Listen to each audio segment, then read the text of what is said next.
Qué alegría poder saludarte y decirte bienvenido a un nuevo capítulo de Biblia Fácil. Estamos con Biblia en mano, con la disposición en el corazón para que una vez más podamos estudiar y permitir que el Espíritu Santo nos lleve a comprender una verdad extraordinaria hoy. Nos alegra poder saludarte, ya sabes que estamos en Estudios Centrales con un grupo de amigos que dedicaron su tiempo, dejaron sus actividades cotidianas para que juntos podamos estudiar la Biblia.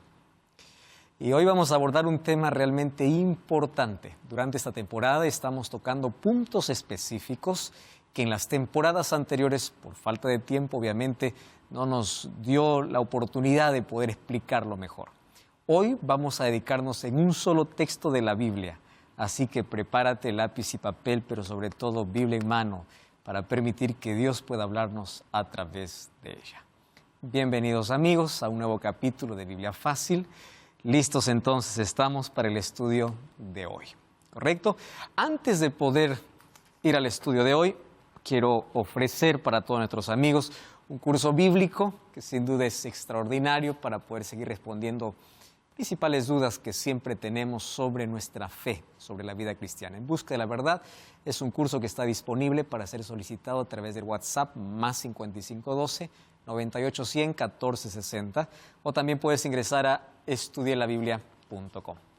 Allí tú puedes encontrar este y otros materiales. Muy bien, vamos entonces a nuestro estudio de hoy y como siempre, antes de poder abrir la Biblia, vamos a pedir que Dios pueda guiarnos. Oramos. Te damos gracias, Señor, por esta oportunidad que tenemos de tener tu palabra y estudiarla con libertad. Gracias por las cientos y miles de personas que desde casa están acompañándonos en este estudio y permítenos hoy despejar una de las dudas más comunes dentro del cristianismo sobre un acontecimiento que allá en la cruz sucedió. Y queremos tener la claridad, queremos tener tu Santo Espíritu para que podamos comprender este tema a la luz de tu palabra. Pedimos tu bendición en el nombre de Jesús. Amén. La temporada anterior llevaba como título Creencias Populares.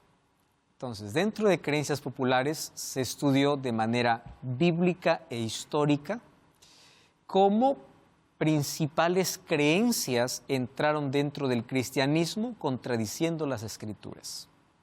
Una de esas creencias se llamaba inmortalidad del alma. Otra de las creencias, el tormento eterno en el infierno. Y históricamente, ¿en qué siglo apareció? ¿Con quién apareció? ¿Cómo apareció? Dentro de esos temas, hubo un tema que yo lo abordaba de manera rápida porque en televisión ustedes saben que el tiempo cada segundo cuenta.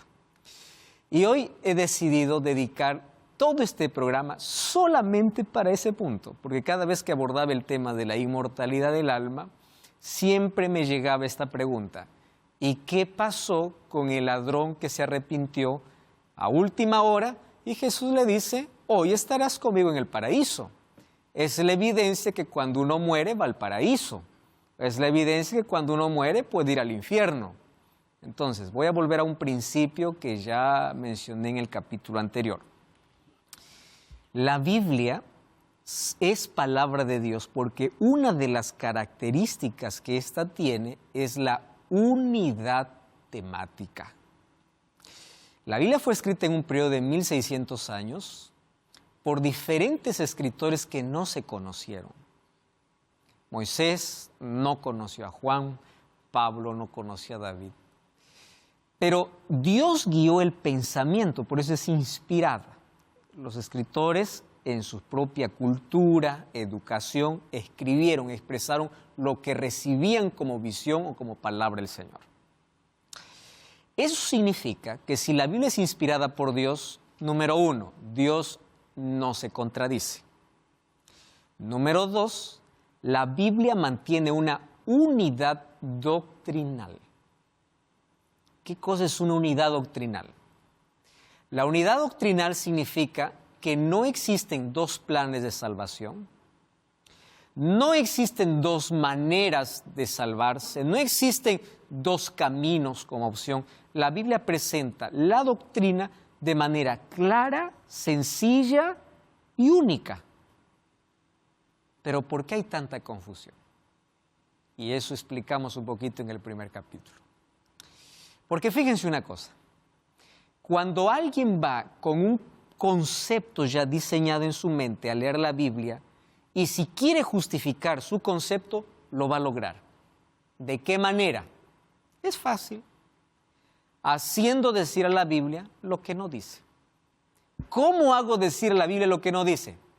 Arranco un pedacito de lo que alguien dijo que está de acuerdo a lo que yo creo. Y eso es suficiente. Y yo puedo decir, la Biblia sí dice. Claro, el diablo también usa la Biblia. Les voy a mostrar aquí. En la tentación del desierto, la primera fue si eres el Hijo de Dios y que estas piedras se conviertan en pan, le dijo la serpiente o le dijo Satanás a Jesús. Primero, sembrar la duda sobre qué, sobre la palabra de Dios. ¿Qué cosa había dicho Jesús, el Padre, en el bautismo? Tú eres mi Hijo amado. Era la palabra del Padre. ¿Qué cosa le dice Satanás? Duda de esa palabra. ¿Quién sabe? No eres. El diablo primero te va a llevar a dudar. Primer asunto. Número 2, tergiversar la palabra de Dios. ¿Cómo? ¿En qué consistió la segunda tentación? ¿Recuerdan la segunda tentación? Si eres el Hijo de Dios, baja, lánzate abajo, y el diablo utiliza, porque escrito está. Miren el atrevimiento del diablo. ¿Qué cosa va a usar? La Biblia. A sus ángeles mandará sobre ti para que no te hagas daño. ¿Dónde está? En la Biblia, Jesús. Así que obedece la Biblia. Él lo dice, espera, Satanás. No todo aquel que viene con Biblia, uno por eso hay que analizar, ¿no? Me encanta la expresión de Pablo cuando dice, los bereanos eran más nobles que los de Tesalónica, porque ellos iban a verificar, a comprobar si las cosas eran así.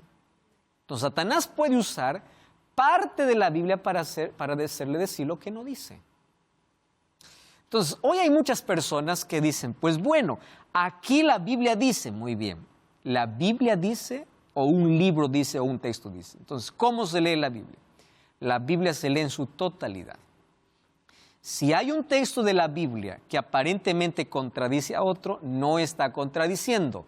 Yo necesito entender quién lo escribió, para quién lo escribió, cuál es el contexto general. Especialmente hay mucha confusión en las epístolas, que son las cartas que Pablo mandaba a las iglesias, y lo que nos olvidamos es que Pablo trataba asuntos específicos de las iglesias.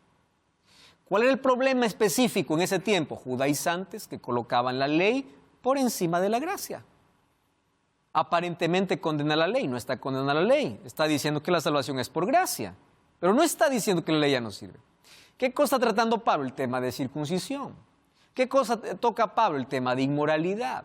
¿Qué cosa toca Pablo? El tema de ceremonias que apuntaban al sacrificio de Cristo y que al tener su cumplimiento no era más necesario. Pero ¿qué cosas hacen las personas? Agarran un texto de Pablo descontextualizado de la carta en general y dice, así dice, ya que importa lo que diga otro libro. Entonces, si es que hay una doctrina que aparentemente esté en desacuerdo con otra que dice la misma Biblia, yo necesito estudiar más, porque en la Biblia no hay contradicción, en la Biblia hay unidad temática.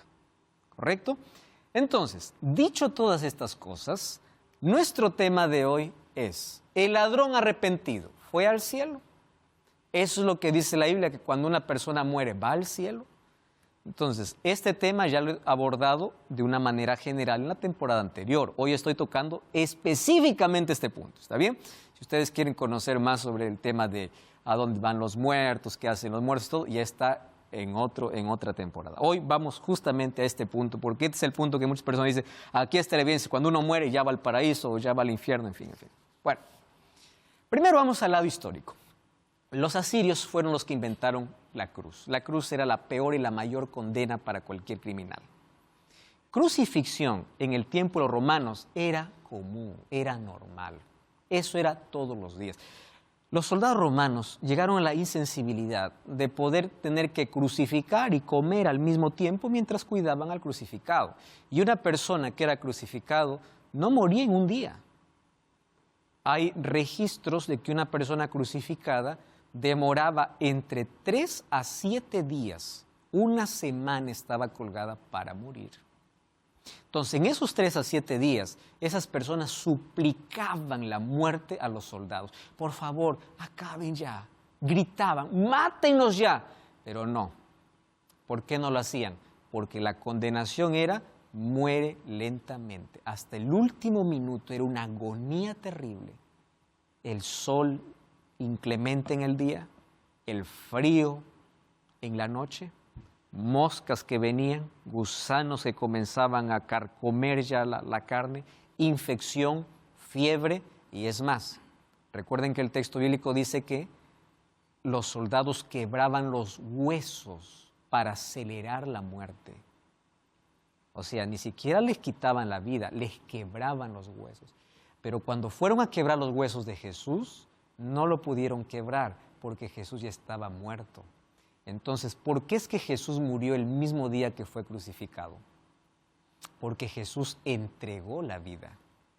Él no murió como criminal, Él dio su vida. Por eso es que no fue quebrado ningún hueso. Entonces, todas las personas que morían, no morían al instante, demoraban. Y es más, cuando llegaba el día sábado, según la costumbre judaica, para no ver a alguien colgado, lo bajaban de la cruz y el día sábado lo tendían incluso en la tierra y después cuando pasaba el sábado nuevamente lo levantaban. Entonces el dolor era terrible entre bajar, descender, cuando ya estaban clavados. Tenía conocimiento de la historia, pero no de la interpretación exacta y los motivos de cómo era el tema. El crimen, la maldad, incluso la violencia que practicaba Roma era realmente terrible, que Daniel capítulo 7 presenta a Roma como una bestia que no tiene nombre. Era feroz, era cruel, era terrible. Y en la profecía, Roma tiene 2 fases. Roma imperial con los césares y la Roma religiosa, que luego va a ser la Roma que va a perseguir a los mismos cristianos. Entonces, todo eso está en la profecía, en Daniel capítulo 7. Esa Roma fue, bajo el Imperio Romano, fue Jesús crucificado. Todos sabemos que Jesús, Él no fue condenado por un crimen, Él entregó la propia vida. La cruz era para Barrabás, Barrabás representaba a toda la humanidad, Jesús tomó el lugar de Barrabás, así como tomó nuestro lugar y murió en nuestro lugar. Hay 2 detalles importantes antes de ir al texto bíblico. Primer asunto importante, hay una acta muy antigua llamada Acta Pilati, donde habla, aparte de la Biblia, los hechos que acontecieron en Jerusalén, allí en el año 31, más o menos era un 14 o 15 de Abib, ¿no? O Nisan, que era según el calendario judío. A las 3 de la tarde es que Jesús murió. A las 9 de la mañana es que Jesús fue clavado. Y presten atención que estas 2 horas es importante, porque a las 9 de la mañana se ofrecía el primer sacrificio, y los sacrificios apuntaban ¿a quién? A Jesús. Y a las 3 de la tarde se ofrecía el segundo sacrificio. ¿A quién apuntaba? A Jesús. Entonces Jesús es crucificado en la hora del primer sacrificio y Él entrega el Espíritu al Padre en la hora del segundo sacrificio, diciendo no más sacrificio de animales porque todo eso apuntaba a ese sacrificio, al Cordero de Dios. Por eso Juan 1:29 dice aquí el Cordero de Dios que quita el pecado del mundo. Ahora, esta acta narra de que quienes estaban al lado de Jesús tenían nombres, ¿no? La Biblia no menciona, obviamente. Uno se llamaba Dimas, ese ladrón arrepentido, digamos. Uno dice en el buen ladrón, no existe buen ladrón, existe ladrón arrepentido. Y el otro, el que estaba al lado izquierdo, se llamaba Gestas. Eso dice el acta, ¿no? Un documento muy antiguo narrando sobre las crucifixiones. Entonces, Dimas y Gestas. Y quien debería estar en el centro de Dimas y Gestas es Barrabás, porque Barrabás era el jefe, o sea, era el más criminal, el que más daño había hecho. Pero quien toma el lugar del mayor criminal es Jesús. Por eso a Jesús, ¿dónde lo colocan? En el centro, diciendo este es el peor de todos. Ese lugar era para Barrabás y lo tomó Jesús. Porque Él murió por el peor de todos, de toda la humanidad. Entonces, Jesús muere en el centro dándonos 2 lecciones. Primera lección. Jesús nunca está distante del mayor pecador. Esa es la lección más linda que me da la cruz. Nosotros pensamos así, popularmente. Eres pecador, Dios no te escucha, Dios no te ama. Y cada vez que el diablo nos hunde, nos habla al oído diciendo, tú ya no vales. Dios ya no te ama, Dios ya se alejó de ti. Dios ya no te perdona, para ti ya no hay perdón, para ti ya no hay solución. El diablo siempre va, cuando nos aleja de Jesús, es Dios está distante de ti. ¿Qué me enseña la cruz? No, Dios está cerca de mí. Y si Él es capaz de colocarse en medio de dos criminales para ofrecer la misma oportunidad, Él es capaz de descender al lodo más sucio de esta vida para poder salvar al pecador. Primera lección. Dios no está distante del pecador. Dios está cerca del pecador para salvar. Hay personas que dicen, a mí no, Dios no me escucha, yo soy demasiado pecador. No, Dios quiere escucharte a ti. Dios quiere escuchar tu voz, porque la oración es para el pecador, no es para el santo. La confesión es para el pecador. Entonces, eres tú quien tienes que acercarse a Jesús, porque Él está cerca de ti. Número 2. Quien nos lleva al arrepentimiento no es el dolor, es el amor. Nosotros pensamos así. Esperamos que llegue un dolor a una persona para que se arrepienta. Y es verdad que el dolor puede ser instrumento, porque el dolor nos hace recordar quiénes somos. Frágiles, nos quebramos. Y es un momento donde reconocemos que necesitamos de Dios. Pero el dolor no cambia a las personas. Hay gente que con el mayor dolor del mundo va a morir en su incredulidad. Porque lo que atrae no es el dolor, es el amor. ¿Cuál es la evidencia? 2 criminales tuvieron la misma oportunidad, el mismo dolor, el mismo pasado, la misma situación, pero solo uno aceptó. A los 2 les dolía igual, los 2 tenían el mismo pasado, los 2 estaban condenados, los 2 merecían, pero solo uno aceptó. Entonces, Jesús puede estar tan cerca del pecador, pero Él no fuerza, no fuerza. ¿Qué cosa le convenció a este que estaba al lado derecho a aceptar a Jesús? El amor. ¿Dónde vemos el amor? Mientras ellos blasfemaban y gritaban, el de en medio decía, Padre, perdónalos porque no saben lo que hacen. ¿Cómo alguien que está muriendo, sin cometer un crimen, pide perdón por aquellos que le hacen injusticia? Y él ya conocía, porque imagínense, piensen ustedes, ¿quiénes eran estos criminales? Estaban en la región de Judea. Y en la región de Judea, ¿quién no tiene el conocimiento de Dios? Probablemente estos 2 conocían la profecía del Mesías. Por eso es que este ladrón lo reconoce como el Mesías cuando todos se burlan. Y él es el único capaz de confesarlo públicamente cuando todos se burlan como rey. Mientras todos se burlan de él, él lo reconoce como rey. Y aquí yo encuentro 4 cosas importantes en la cruz. Miren, lo que todo ser humano puede hacer. Número 1, hubo reconocimiento. ¿Qué cosa dijo el ladrón? Tú no sabes que nosotros merecemos. ¿Qué cosa es eso? Reconocimiento. Yo reconozco quién soy. Nosotros merecemos la pena de muerte. Número 2, hubo arrepentimiento. Y claro, hubo un arrepentimiento el momento que allí el ladrón mira a Jesús y lo acepta como rey, no solo como Salvador, sino como rey. Hay un arrepentimiento por todo lo que cometió. Número 3, hubo confesión. Por eso es que el amor por Jesús se publica, es público, no es en secreto. Yo puedo aceptar a Jesús en secreto, pero finalmente tengo que hacerlo público. ¿Qué importa si los demás se burlan? Yo te reconozco como rey. Tú eres el rey. Y número 4, este ladrón vio por fe a Jesús viniendo. Por eso dice, acuérdate de mí cuando vengas en tu reino. Eso es la fe. ¿Cómo se salva el ser humano? Fe y gracia. Y ahí está. Por fe contempló a Jesús como rey cuando todos lo despreciaron. Y por fe vio a Jesús volviendo en gloria y majestad. Fe. ¿Qué cosa recibió de Cristo? Gracia. ¿Qué cosa es gracia? Tu pecado y tu pasado ha sido eliminado. Por eso la promesa, ¿cuál es? Tú estarás conmigo en el paraíso. Pero muchos no ven ese aspecto. Muchos toman solo ese texto para decir, el ladrón ese día fue a Jesús y ahí está la evidencia de que cuando uno muere va al paraíso y cuando otro muere va al infierno. Entonces vamos a analizar ese texto dentro de su contexto. ¿Correcto? Lucas 23, 43. Entonces Jesús le dijo, de cierto te digo, que hoy estarás conmigo en el paraíso. Fíjense, un texto tan pequeño puede causar tanta confusión. Pero es que es así como nosotros lo tenemos en nuestras versiones, en nuestras Biblias. Solo que hay un asunto que yo siempre recomiendo desde la primera temporada de Biblia Fácil. Cuando tú encuentres un texto aparentemente complicado, difícil o quieres entenderlo mejor, en Internet está disponible, está libre, una herramienta que se llama interlineal. Y el interlineal es cómo el texto está en el idioma original, ya sea en hebreo o ya sea en griego. Tú no necesitas estudiar esos idiomas. Claro, en teología nosotros estudiamos para poder interpretar y todo, pero incluso haces clic encima de la palabra y está qué traducción puede ser. Y cuando tú vas al interlineal te vas a dar con una sorpresa, que la palabra que en el idioma original no existe. La palabra que fue agregada para darle un sentido. Entonces el idioma original dice, de cierto te digo, hoy estarás conmigo en el paraíso. No existe la palabra que.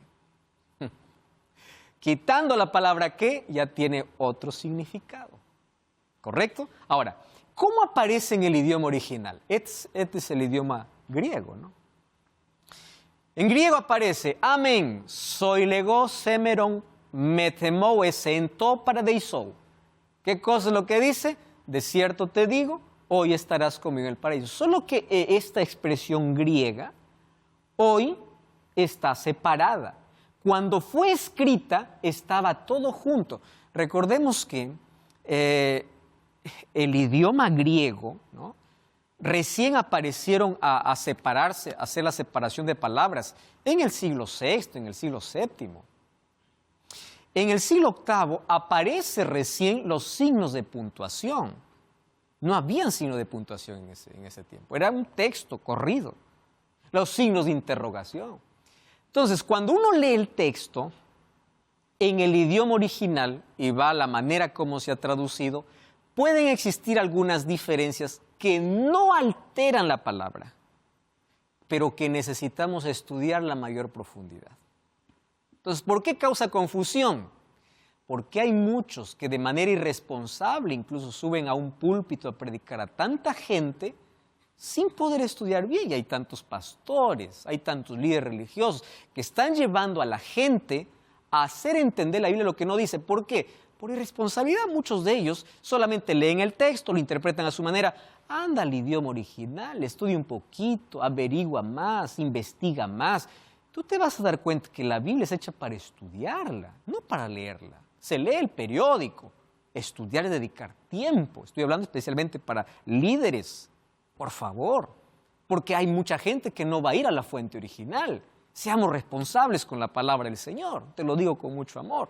Entonces, cuando vamos al idioma original, en este texto bíblico se puede interpretar de diferentes maneras. Entonces, primero, para que este texto no me cause confusión, yo tengo que ver qué cosa es lo que dice toda la Biblia al respecto de ese asunto. Porque como ya les mencioné, yo no puedo sacar una creencia basada en un texto, sino en toda la Biblia, porque la Biblia tiene una unidad temática. No hay contradicción. Porque si hubiese contradicción, ya no es palabra de Dios, pues. Palabra de Dios es palabra del ser humano, porque uno pensaba una cosa, el otro pensaba otra cosa, el otro pensaba otra cosa. ¿Cómo puedo asegurar que es palabra de Dios? Es palabra del ser humano. Pero si la Biblia tiene una unidad temática, quiere decir que el pensamiento era de Dios que venía para que ellos puedan escribir. Unidad, no contradicción. ¿Qué cosa es lo que dice la Biblia sobre la recompensa de los justos? Primer asunto, Job 19:25. ¿Qué cosa dice? Job decía así, yo sé que mi Redentor vive y Él me levantará. ¿Qué cosa está diciendo? Cuando yo muero, no voy al cielo. Cuando yo muero, voy a la tierra. Mi Redentor vive, pero Él me levantará. ¿De dónde? De la sepultura. Porque los que mueren no reciben recompensa inmediata. Los que mueren van a la sepultura y están en un estado de inconsciencia, esperando el día del regreso de Jesús, donde ocurrirá la resurrección. Entonces, cuando uno muere, no es que va al paraíso, no es que va al infierno. No. Ojo, otra vez, voy a repetir esto. Ya expliqué esto en una temporada anterior donde a más detalle estoy explicando apenas Un resumen porque quiero aclarar el tema del ladrón. Muchos dicen cuando murió fue al cielo. Entonces, ¿la Biblia qué cosa dice? Yo sé que mi Redentor vive, dice Job 19:25. Él me levantará. ¿Qué cosa dice 2 Timoteo 4:8? Es bueno leer ese texto, miren. El apóstol Pablo. Vamos al Nuevo Testamento. 2 Timoteo capítulo 4, versículo 8. Dice así: por lo demás, me está guardada la corona de justicia, la cual me dará el Señor juez justo, y presten atención, en aquel día, ¿qué cosa me dará? La corona de vida, la recompensa. ¿Cuándo? En aquel día. Y no solo a mí, sino también a los que aman su venida. ¿Por qué? Porque la recompensa se recibe ¿cuándo? Cuando Jesús regresa. Es un cuestionamiento que siempre me hago sobre las personas, si van al cielo o al infierno y por qué. Nosotros como personas, como humanos, vemos a las personas de bien que hacen buenas acciones, le vemos bien. Entonces, nuestra creencia por ahí nos dice que se van al cielo, pero así como explicó el pastor, no van al cielo solamente por sus acciones, ¿verdad? Sino que por otras cosas más. Eso es lo que la Biblia dice. Y hoy te quiero mostrar otros textos. Y en base a eso vamos a ver qué es lo que quiso Jesús decirle al ladrón cuando le dice, hoy estarás conmigo en el paraíso. No cambies el canal, vamos a una brevísima pausa. Ya regresamos. Esta es Biblia Fácil. La persona no se salva por lo que hace. La salvación no es por obras, la salvación es por aceptar a Jesucristo. Yo te voy a decir algo muy fuerte aquí. Habrá tanta persona buena en la destrucción y habrá tanta gente mala, arrepentida en el cielo.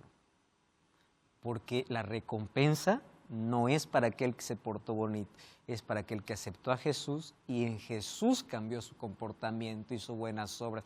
Porque estudiando aquí la expresión que Jesús dijo ahí en la cruz, de cierto te digo, hoy estarás conmigo en el paraíso.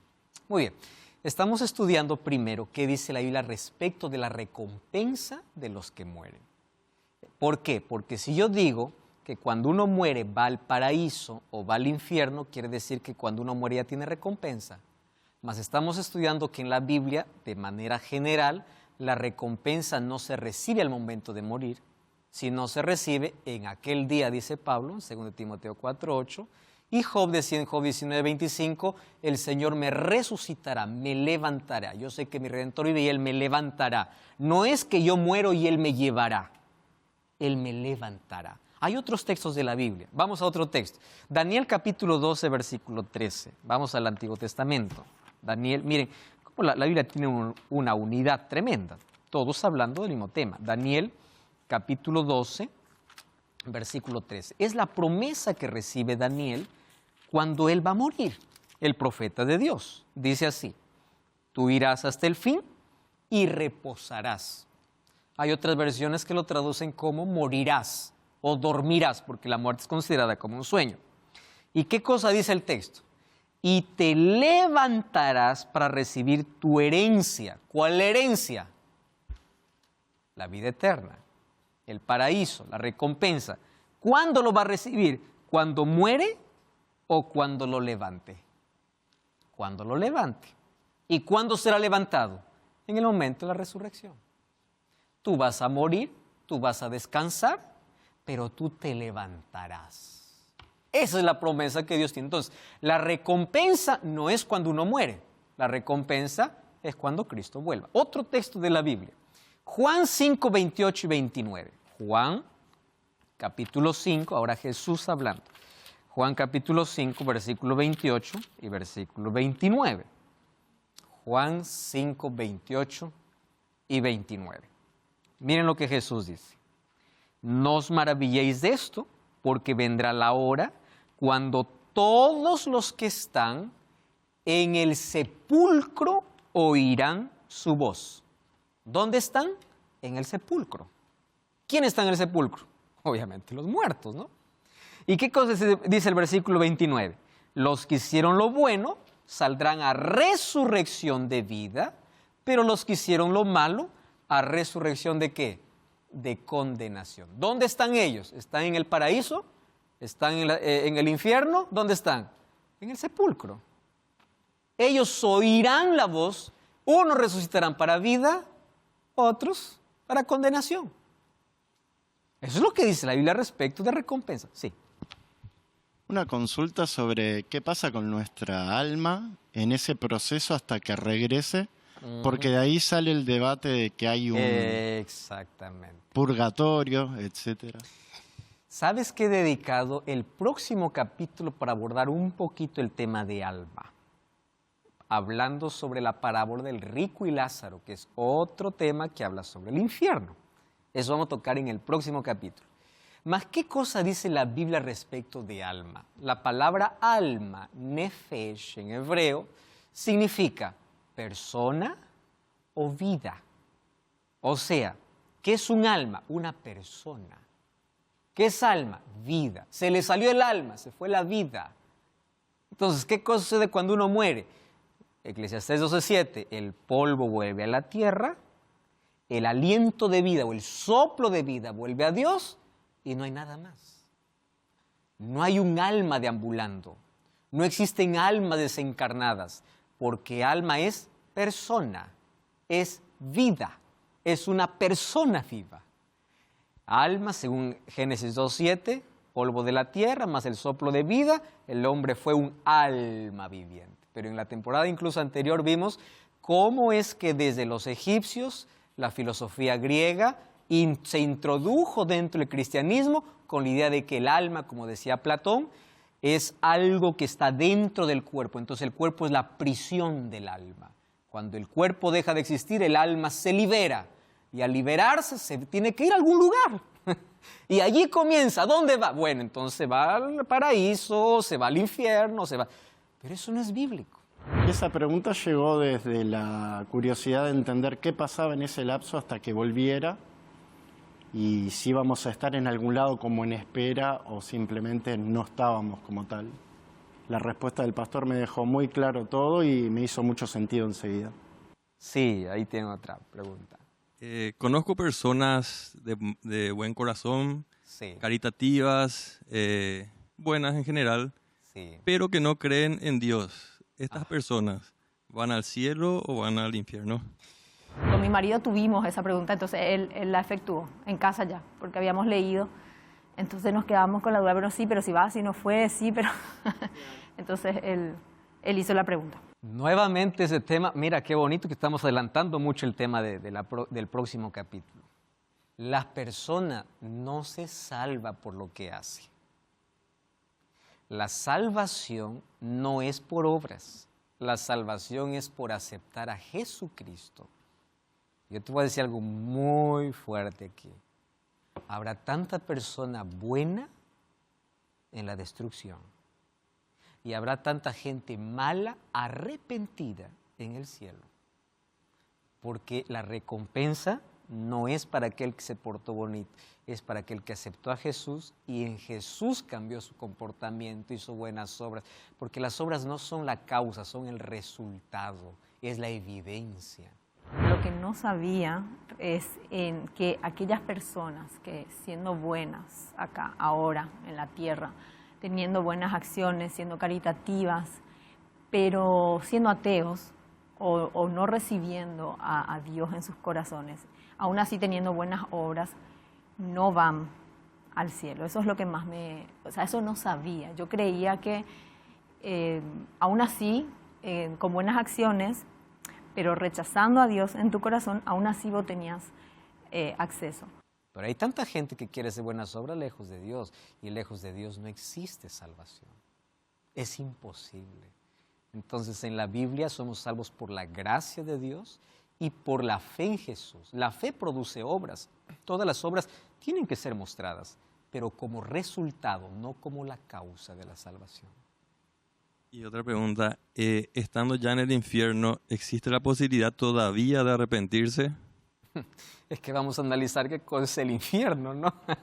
Infierno en la Biblia no es un lugar donde se arde eternamente. Infierno significa sepultura y el castigo final se dará en un lago de fuego. Y el lago de fuego será hasta que se acabe la materia, acabe la persona. Ahí terminará para siempre el mal y el pecador. Con la pregunta que hice, si en el infierno también hay tiempo de arrepentirse, es porque leyendo la Biblia veo que Jesús, Dios, nos dice que siempre estamos a hora de arrepentirnos. Ahora no saber, mi cuestionamiento era saber si en el infierno todavía teníamos esa posibilidad. Entonces vamos a estudiar justamente esos temas y he dedicado justamente un programa para cada tema porque da tanto para hablar y me encanta que ustedes pregunten también eso. La respuesta que me dio el pastor me hizo comprender, me hizo entender y bueno, ahora sí entiendo que por más que una persona sea buena, tenga buenas acciones, no significa que eso haga que se merezca el cielo, ¿verdad? Vamos entonces a continuar. La Biblia dice que la recompensa no se recibe al momento de morir. Se recibe en la resurrección cuando Jesús regresa. Jesús dijo, los que están en la sepultura oirán mi voz. Muy bien, Lucas 14:14. Este es otro texto que Jesús dice. Miren, abran la Biblia, es importante. Lucas capítulo 14, versículo 14. ¿Qué cosa es lo que dice la Biblia? Serás bienaventurado porque ellos no te pueden recompensar, pero te será recompensado en la resurrección de los justos. Entonces, ¿cuándo hay recompensa? En la resurrección. No hay recompensa inmediata. No es que yo muero, ya estoy arriba, estoy disfrutando. Cuando Lázaro murió, Jesús no dijo, Lázaro, baja, porque él no estaba arriba. Le dijo, Lázaro, sal. ¿Dónde estaba? En la sepultura. No le dijo, sube, porque las sepulturas en ese tiempo eran cuevas. Y Lázaro estaba puesto en una cueva con una piedra. Sal. No es que estaba ya disfrutando. No es que estaba ya. La recompensa es al final. Eso es lo que dice la Biblia. Entonces, ¿cómo es que ese texto, hoy estarás con el paraíso? La gente dice, no, pero ahí dice, hoy estarás. Entonces murió y se lo llevó. El ladrón ya está disfrutando del paraíso. ¿Qué cosa es lo que Jesús dice? Miren, primero les dije que la puntuación tiene mucho que ver, ¿verdad? Una coma puede cambiar un texto. Les voy a mostrar aquí algunos ejemplos. La emperatriz de Rusia estuvo salvando a un prisionero del exilio. Una coma cambió todo. Perdón imposible, enviar para Siberia. El problema es que esta mujer no colocó comas. Entonces cada uno podía colocar la coma donde quería.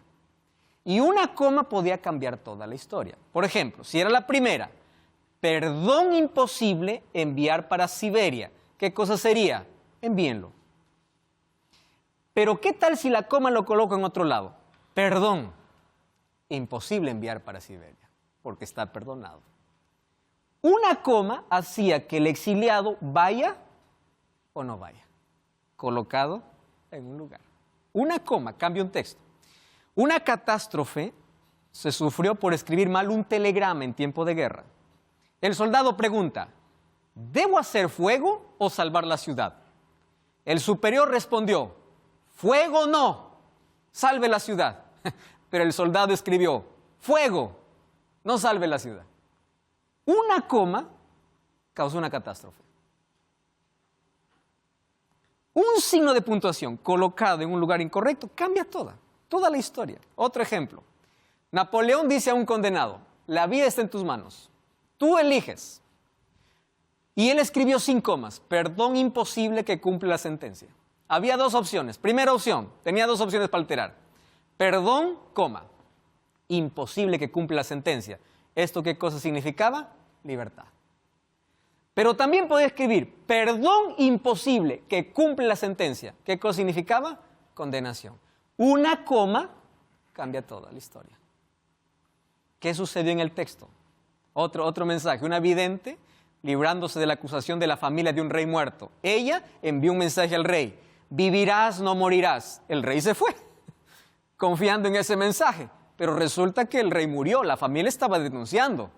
Y esta mujer astuta le pone una coma al mensaje y dice, no, lo que le dije al rey es, vivirás, no, morirás.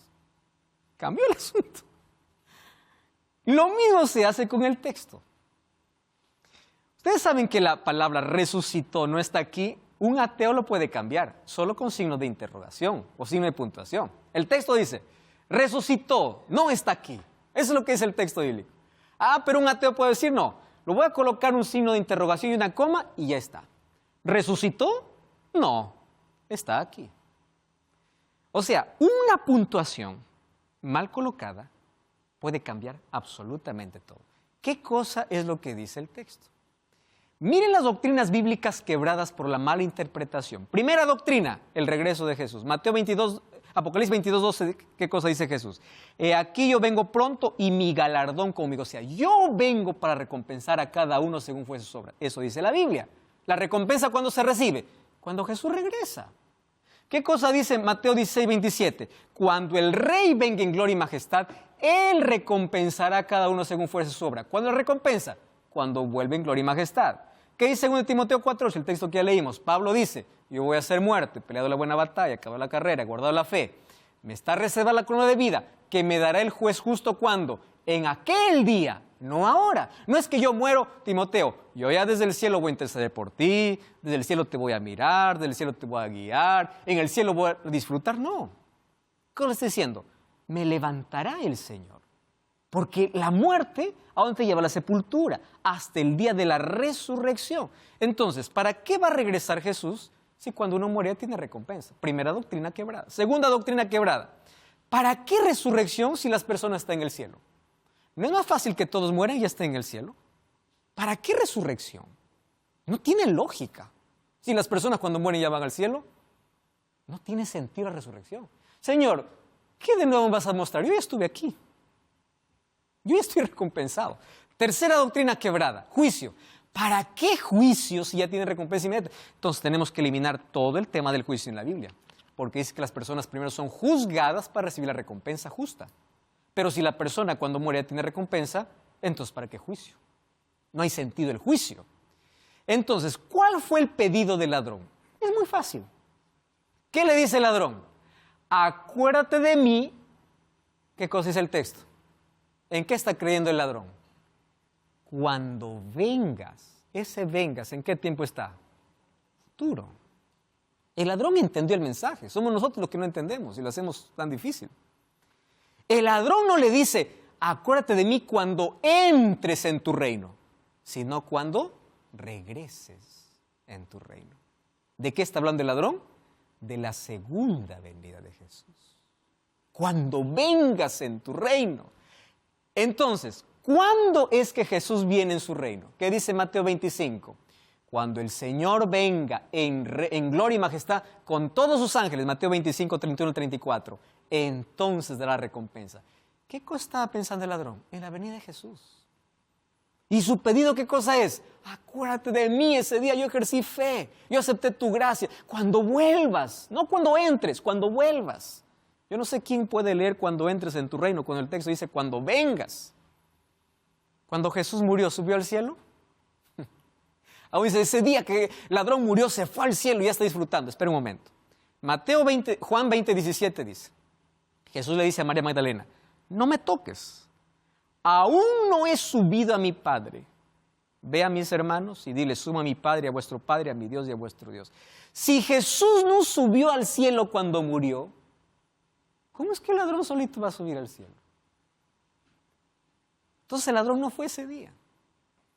El ladrón descansa en su tumba, el ladrón arrepentido, esperando en la promesa de que cuando venga en su reino, será resucitado para recibir la recompensa de los que por fe aceptaron a Jesús. La salvación es por fe y gracia. Ahora, cuando vamos a Juan 19, 31 al 33, lean ese texto porque esto nos esclarece más todavía. Juan capítulo 19, versículo 31 hasta el versículo 33. Miren lo que dice Juan. Entonces los judíos, por cuanto era la preparación de la Pascua, a fin de que los cuerpos no quedasen en la cruz en el día de reposo, porque el día de reposo de solemnidad, rogaron a Pilato que se les quebrasen las piernas y fuesen quitados de allí. Vinieron los soldados, quebraron las piernas, escuchen aquí, ¿de quién? Del primero. Y asimismo al otro que había sido crucificado con él. Mas cuando llegaron a Jesús, como lo vieron muerto, ya no le quebraron las piernas. Ahora presten atención. Cuando Jesús murió, los dos ladrones continuaban vivos. Porque a los dos todavía los quebraron las piernas. Pero a Jesús no le quebraron. ¿Por qué? Porque él ya había muerto. Entonces el ladrón imposible que haya ido al cielo, porque él continuaba vivo. y Jesús ya estaba muerto. Y cuando el día domingo Jesús resucita, ¿qué cosa le dice a María? No me toques, porque aún no he subido al Padre. Entonces el ladrón, ¿fue ese día a recibir la recompensa inmediata? No. ¿Qué cosa es lo que está diciendo la Biblia? De cierto te digo hoy, estarás conmigo en el paraíso. ¿Qué cosa le dice Jesús? Hoy te hago la promesa, ahora, hoy te digo, tú estarás. La palabra estarás está en tiempo futuro, porque el ladrón le dice, acuérdate de mí cuando vengas en tu reino. ¿Qué le dice Jesús? Tú estarás. ¿De qué momento está hablando? De la venida de Jesús. Entonces, cuando uno muere, no recibe recompensa inmediata. La Biblia dice en 1 Tesalonicenses 4, 16 y 17, cuando Jesús regrese, con voz de mando, voz de arcángel y trompeta de Dios, descenderá del cielo y los muertos en Cristo resucitarán primero. No existe un alma disfrutando. Porque de paso, ¿el alma qué va a disfrutar? Si el alma no tiene cuerpo, el alma no tiene ojos, no tiene nariz, no tiene boca, ¿qué va a disfrutar entonces si no tiene nada de eso? No tiene sentidos y no tiene lógica. Eso es creencia filosófica. Eso lo trajimos de Egipto, de los griegos, y se infiltró en la iglesia. Entonces, este texto queda claro. Incluso Pablo, una vez más, allí lo rectifica. Yo estoy para ser sacrificado, porque él fue decapitado finalmente. Él sabía lo que le venía. El tiempo de mi partida está cercano. He peleado la buena batalla, he acabado la carrera, he guardado la fe.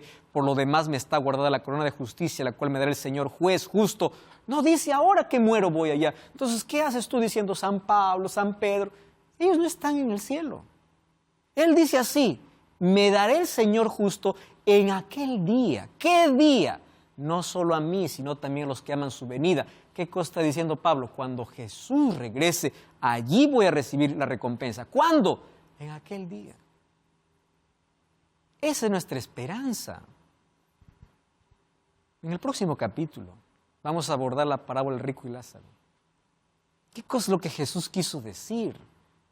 Que ahí aparece uno quemándose, ardiendo en el infierno y el otro en el paraíso. ¿Qué cosa es lo que está queriendo decir? Eso es lo que vamos a hablar en el próximo capítulo. Mas hoy yo quiero que quede claro, la Biblia tiene una unidad temática.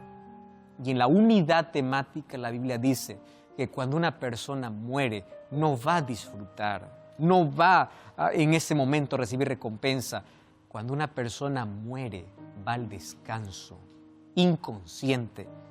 Ya no mires al cielo diciendo, mi mamita está mirando desde arriba, mi papá está... No, él está descansando. No existe aquel miedo de que el alma salió, tuve contacto con el alma, escuché la voz. Eso es espiritismo.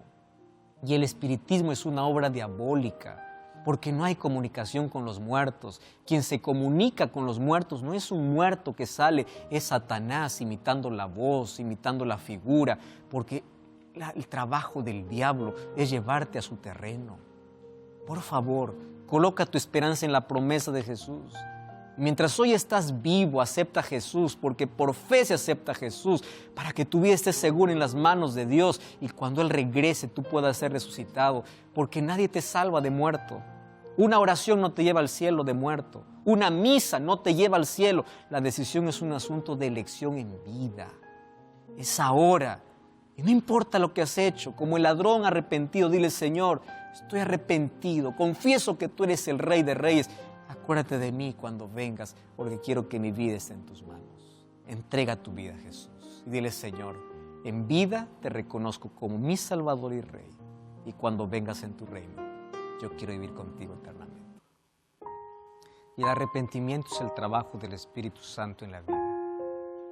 No viene como resultado de las circunstancias, sino de la decisión que tú tomas para reconocer quién eres y aceptar a Jesús como tu Salvador. No existe un pasado tan destrozado, destruido, que Dios no pueda construir. La lección de hoy me enseña que no importa cuán bajo haya caído, Dios me da esperanza. Si yo reconozco y confieso quién soy y Él me promete en su palabra, tú estarás en el paraíso. Finalmente cada uno elige cuál será su destino. hay dos caminos, hay dos opciones. ¿Cuál será aquel que tú eliges? Mas hoy quiero que te aferres a la promesa maravillosa de Jesús. Cada día entrégale tu corazón a Él y pide que tu vida pueda estar en sus manos. Y por su gracia y por la fe que ejerces en Él, un día podamos abrazarnos en la eternidad al lado de Jesús. Acepta hoy en tu corazón. Vamos a orar. Querido Dios, nuestro corazón está abierto para poder aceptarte como Salvador y Rey. Ayúdanos a caminar haciendo tu voluntad porque no queremos hacer mal a nuestra. Entendiendo tu promesa y la recompensa que tú traes cuando vienes, ayúdanos a vivir cada día aferrados a ti. Pedimos tu bendición, tu dirección. Acepta nuestra entrega en el nombre de Jesús. Amén. Gracias por acompañarme en este programa.